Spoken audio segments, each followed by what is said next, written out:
Hello, and welcome to God in Our City, the Daily Edition. Your host and Bible teacher is Pastor Dave Watson. Pastor Dave has been the pastor of Calvary Chapel on Staten Island for 35 years.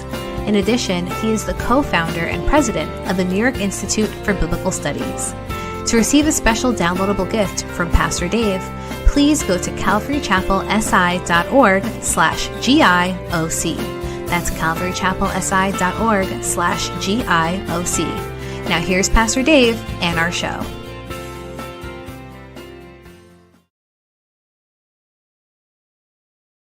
Welcome again to God in Our City, the Daily Edition, heard right here on WMCA 570, as well as across the platforms of YouTube and Facebook. I usually talk a lot at the beginning of our program, but I'm so excited about the guests we have today. I am not going to do that at all. Joining me today is Father Frank Pavone. He's the director of Priests for Life. He is an incredible advocate for the unborn and a pro-life activist for as long as I can remember, and I think as long as he can remember. I think his mother brought him to his first pro-life event a few years ago, and we're going to talk all things pro-life today. This is airing the night of the March for Life. Father Frank, welcome. Well, it's great to be with you again, Pastor Dave, and a lot of exciting things to talk about on the pro-life front. You have worked on this cause, and I hate to use this word, but professionally, since when? Well, professionally, since full-time since 1993.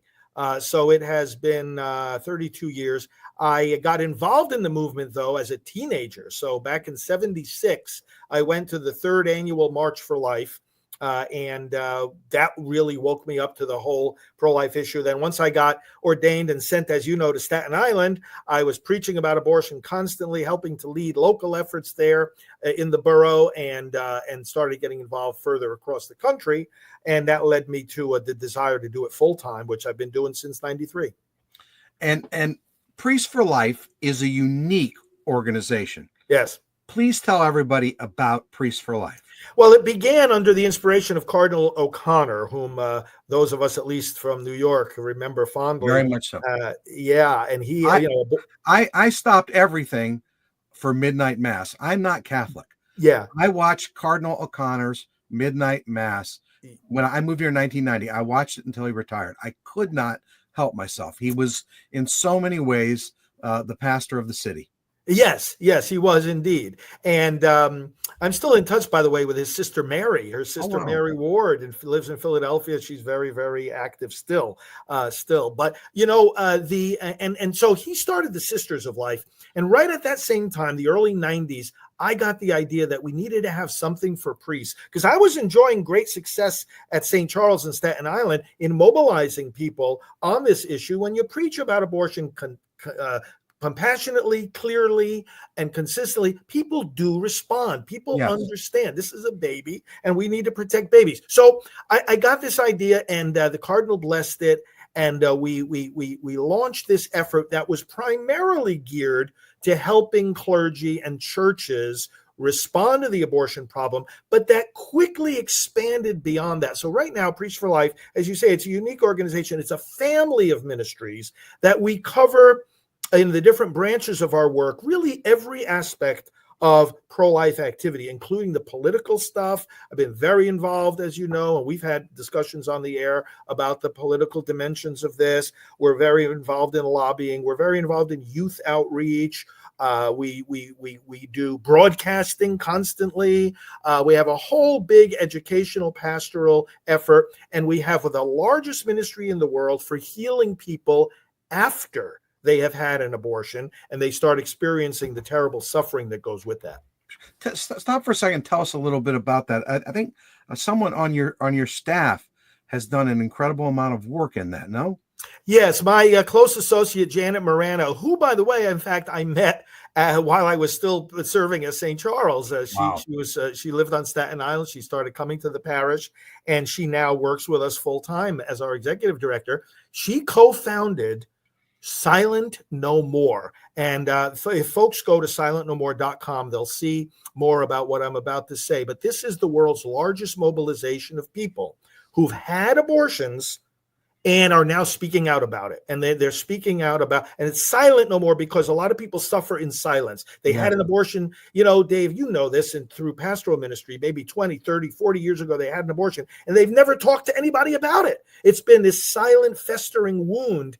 But the silence doesn't mean it's any less real or impactful. It impacts their ability to have relations, to advance in their career, to even just make decisions. It obstructs their ability to have a fruitful relationship with God because they're not sure if he likes them anymore. That's right. A lot of stuff happening. It affects their ability to successfully parent children that are born.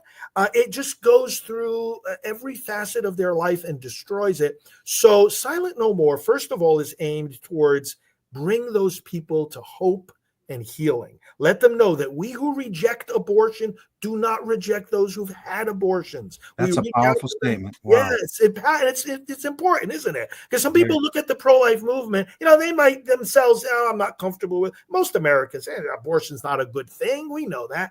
But they look at the pro-life movement and they think that we're a bunch of judgmental, condemning people, and it's like, no, it's not like that at all. I always say it this way. We don't point fingers of condemnation. We extend hands of mercy. Because isn't that what being a minister of the gospel means ultimately, right? It's the gospel of mercy and reconciliation. Absolutely. I was a campus pastor in Blacksburg, Virginia. Yeah. And I had a girl disappeared on us. And I just didn't know where she went. And we were looking and calling and whatever. And a couple months later, she showed up in my office. And I said, I won't use her name. I said, where have you been? Yeah. She said, I had an abortion in high school. And, I'm here, a sophomore in college, and I'm just a mess. I'm a mess. Right. I'm a mess. And I just don't. And it was the first time that I realized, and I was probably 27 at the time. I thought, how did I not know this? Mm-hmm. How did I not see this? I probably had seen it before and not put my finger on it. Yeah. That particular ministry is the largest one in the world. And to give a voice to those that have been through this and they want to share their stories. In fact, today, the airing day of this program, the March for Life in Washington, that on that occasion, when the march concludes, it concludes in front of the Supreme Court of the United States. We have a gathering. We've been doing this for over 20 years, a gathering of such men and women that belong to this campaign. And it's the men too. We could talk about that. Yes. But these people go up in front of the microphone one after another, and they will share for each of her, 3, 4, 5 minutes. They'll share their story in a nutshell. Here's why I got the abortion. I was fooled into it. I was forced into it. Here's what happened to me. Here's how I suffered. And then the best part of it, here's how I found forgiveness and peace in Jesus Christ, in the church, and through the pro-life movement. And so the purpose of sharing these stories is, number one, to educate the public that abortion doesn't help. It hurts. Number two, to dissuade people from doing it in the first place. But then number three, to help those who are still in silent suffering to know that there's hope, and to encourage them to come forward and find the counseling that will bring them the peace that they need.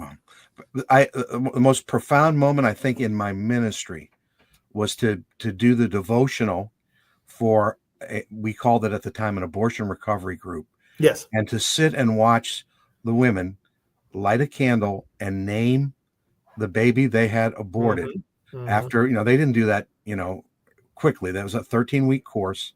But I thought, these are the bravest people I may have ever met. Right. They're owning up to a sin, but they're also, they're moving on, and they have hope.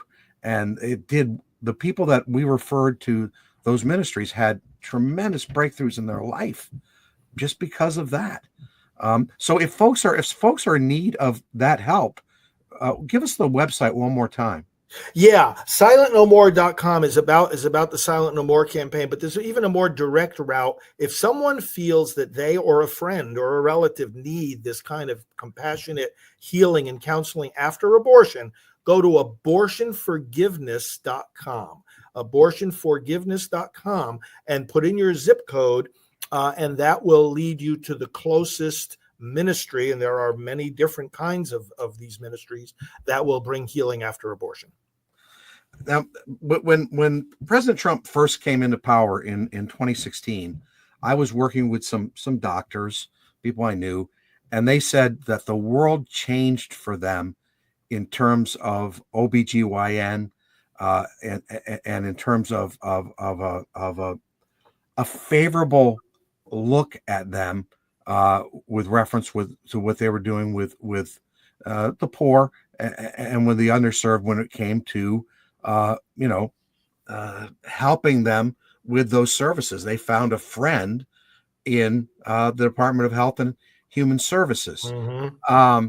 And then when things changed, they found that it was different when Biden won. Do you expect a wholesale change with reference to this, even with Kennedy running the Department of Health and Human Services? Yes, we look forward to a lot of good changes. I've spoken already with some of the people working closely with RFK Jr. And with the Biden, one of the problems with the Biden administration and these Democrat administrations is that it's not just a question that they want to keep abortion legal, they push for it.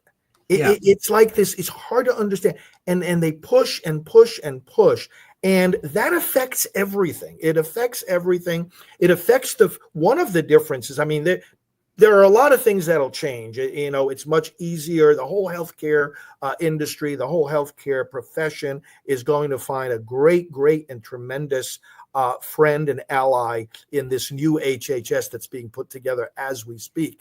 But the point is that one of the things that will be protected for these men and women of the medical profession is their freedom of conscience. Yes. A little known fact is that President Trump, when he was first inaugurated, set up a special office in HHS that people who felt, whether they were doctors or others as well, other citizens, people who felt their consciences were being violated, that the government was forcing them to do things they didn't believe in, such as participate in or pay for abortion, that they could actually, it was like a complaint hotline. Yes. For conscience. And so under Obama, only a few of these complaints would trickle in. But then once President Trump opened this special office, hundreds and hundreds of complaints started going in. I know the person who was overseeing the whole thing, and we talked about it many times. And it's like, I think that's going to happen again. And then what happens is the Trump administration takes those complaints and they actually take action to protect those citizens from being coerced. There was a nurse in Vermont, for example, who made the complaint. The Trump administration came down hard on that medical facility that she worked for, which received some government funding, and basically told them, you either let this woman abide by her own conscience, okay, and not participate in abortions if she doesn't want to, or you're going to lose your federal funding. I mean, serious action. You know what happened when Biden came in? He dropped that whole case. He just cut ties, just let her go on her own. And it's like these people don't care about conscience, these Democrat administrations. Really sad. No, we're going to see a positive change with RFK Jr. and under the leadership of President Trump. And it's going to affect things in many other ways as well. Now, the big challenge we have now is the abortion pill. Yeah. Because there has been really a move away from clinic abortions. They still exist. But it seems like the vast number of abortions now are going to be happening because of this pill. What can we do to fight back against that? It's just horrible for me to think that a young girl, she's 15 years old, her parents don't even know she's pregnant. She gets a pill or a series of pills, and she has from the doctor, and she's going to have an abortion at home alone. That seems unconscionable to me. But what can we do with reference to this? Yeah, a number of things. Number one is educational efforts. Just like we educate on abortion by other methods and at other stages of pregnancy, we have to keep educating people about what these pills do. They literally starve a baby with a beating heart. I mean, people think, oh, it's just a clump of cells early on in the pregnancy. No, it's not. If you go to, we have a lot of different websites. If you go to lookatabortion.org, you'll be able to see videos there of the heart of the baby beating at only 4 weeks. 4 weeks. And these drugs, it's actually a combination of pills, destroy babies just like that, literally by starving them in the womb. So it's like, wait a second. So first of all, the educational part, and educating them also about how harmful, how painful, how sometimes lethal this is for the mother. It's actually, Dave, according to different studies, 4 times more dangerous to have an abortion with these drugs at home than it is to have the surgical abortion. 4 times more complications, hospitalizations, surgeries. I mean, it's dangerous. Then the other thing we have to do is communicate. I want to urge people, communicate with your state legislators. State legislation is very, very important to deal with these abortion pills, because a number of states now have started to implement laws to protect people from these dangerous drugs. I mean, they're literally dangerous drugs. There are things the state can do to regulate the production and distribution of these drugs. And we've got to start communicating with our state legislators that this is something we want to see. And a third element is, we were just talking about Silent No More. Use the testimonies. I'll give you another webpage, abortiontestimonies.com. Abortiontestimonies.com. You can actually search for different types of situations, and one of them is chemical abortion, like we're talking about. And you'll be able to read and watch the testimonies of women who've actually been through this. And it is not a pleasant experience. And we have to educate people by sometimes just by sharing those testimonies, we can prevent these chemical, terribly traumatic experiences from happening. This is a very tough question, and I have wrestled with this question. Because of Roe Wade being the law so long, are we a nation that is still pro-abortion, though we have laws that would we've overturned Roe Wade, but are we still a culture of death? Do we still struggle with that? Is it, have we gone that far down the road that really the difficulty now is trying to get everybody back on valuing life, or do the polls show that we're still at our essence a pro-life world? My reading of the situation is that we're more pro-life than pro-abortion. In fact, the American people have never taken the position that Planned Parenthood takes, or that the Democrat Party takes. We saw their extremism in this election, where like no limits at all, no restrictions, no regulations. The American people have never been there. And in fact, we don't want abortions in the 6th, 7th, 8th, 9th month of pregnancy, healthy babies, healthy mothers. And yet we saw also, Dave, as you know, in fact, it happened in New York. These constitutional amendments were put in place in this last election in like 7 states. 3 of them, we stopped it. We stopped it in Florida, in South Dakota, and in Nebraska. But in 7 other states, these amendments were passed. And again, the American people have never been, nor are they now, agreeing with the position of this extremism. And you say, well, then why did those amendments pass? Because people were deceived. People were literally sold a bill of goods that they thought it was something different than what it actually was, unlimited abortion. So where we are at is a situation where I believe the American people are becoming more and more pro-life. We've done some surveys ourselves on these matters. However, the abortion forces, again, like we already discussed, who are not interested in freedom of conscience, but are interested in ramming abortion down the throats of the American people, families, schools, public policy, etc. They are more active than ever. And this is where the conflict is. The conflict is that these people are very good at deceiving the public, and they're very dogmatic about the so-called right to abortion. So what do we need to do? We need to politically, and the good news is we turned a corner in this election, as you well know. And a big motivating factor was we don't want this woke culture anymore. And one of the things that, of course, has defined the woke culture is this nonsense that we can't say a man is a man or a woman is a woman. And here, Pastor Dave, is the connection I've been making for people. Maybe the reason we can't say a man is a man or a woman is a woman is that for 50 years we've been saying a baby's not a baby. That is an astute observation.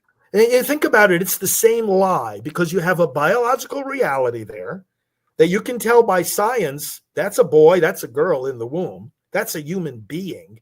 And yet if we've spent 50 years saying, well, that's a human being if you choose that it is, well, then it's not a far cry from that to say, I'm a man if I choose to be, but if I choose to be a woman, I'm a woman. And it bypasses the biological reality that Almighty God has put in place. It's almost as if for 50 years I'm self-identifying as a non-pregnant woman, right? Even though I am, and now I'm self-identifying as a man or a woman. The crazy thing is we know who the woman who was in charge of the health end of HHS, transgender person. But if you go now to Planned Parenthood, they've turned a lot of their work to the trans world. That's right. There's a connection. It's definitely it was bizarre. I was looking for some stats the other day and I went, whoa, this is Planned Parenthood? Yeah. now some of it, of course, Dave, some of it is just simply business. They want to go where the business is, right? Show me the money. But a lot of it is philosophical too. There's an inherent connection here. And in that connection between the abortion and the transgender industries, we should call them industries, there is a hatred for the gospel. There is a hatred for the truth. There is a rebellion against God's truth. And that rebellion has seeped into public policy in terrible ways. And this is one of the things that woke up so many voters to reject the agenda that was being imposed on us by the Democrats. They didn't want to see their children indoctrinated in this stuff. They don't want to see men and women's sports. And this went on. And President Trump and his team, they capitalized on this, right? And the Republicans and this is one of the reasons for the resounding victory in this election. So tying this back to your original question, are we a pro-life nation? Are we pro-choice?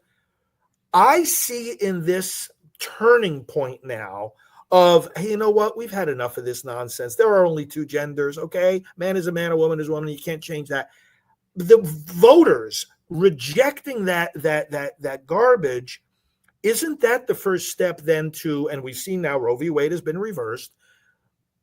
It's the first step to reversing the nonsense that the baby in the womb is not a baby. And I think that this provides us a great starting point. And we've got to build on it. We've got to pour fuel on the flames. We've got to ignite the pro-life truth. And every one of our listeners has a role in doing that, starting just with, our own social media and our own conversations with individual citizens.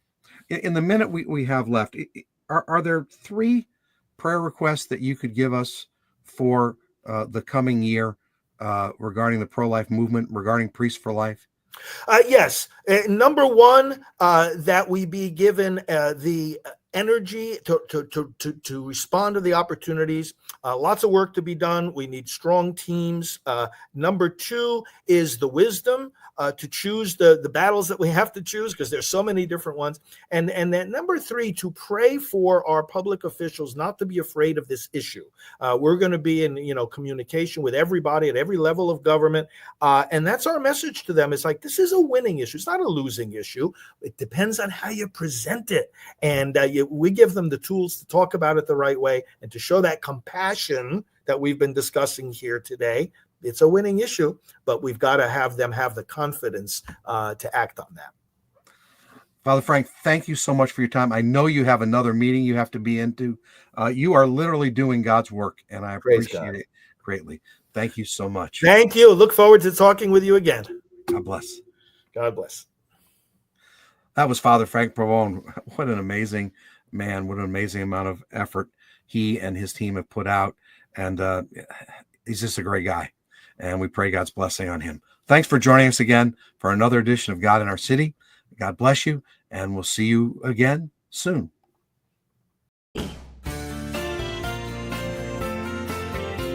Thanks for listening to God in Our City with your host, Pastor Dave Watson.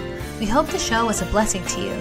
Again, to receive a downloadable gift from Pastor Dave, go to calvarychapelsi.org/GIOC. That's calvarychapelsi.org/GIOC. Please check out Pastor Dave's blog at nycshepherd.com. That's nycshepherd.com.